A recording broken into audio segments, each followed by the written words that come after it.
Comment tout a commencé en Ukraine. En 2010, j'étais président à l'Assemblée nationale du groupe d'amitié France-Ukraine. Et je me souviens parfaitement comment ça a commencé. Au départ, souvenez-vous, l'Union européenne voulait signer un traité commercial avec l'Ukraine. Un traité bilatéral. C'est-à-dire, en clair, on excluait l'un des partenaires essentiels historiques de l'Ukraine pendant des années, qui était la Russie. Et M. Barroso, à l'époque, a voulu un traité à 2 et pas à 3. Résultat, on connaît la suite. Ça a été un projet retiré, des manifestations sur Maïdan, un coup d'État, il faut bien dire ce qui est organisé par les Américains, et une déstabilisation d'un pays. Aujourd'hui, on franchit, si cette décision est acceptée, une nouvelle étape, et une nouvelle étape dangereuse. D'abord, pourquoi l'Ukraine n'a pas sa place dans l'Union européenne ? Vous savez, il y a quelques jours, on avait encore un débat ici à Strasbourg sur les fameux critères de Copenhague. C'est quoi les critères de Copenhague ?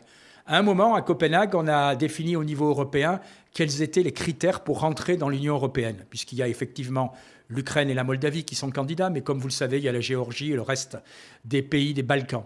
Eh bien, dans ces premiers critères, il y a la stabilité et la démocratie.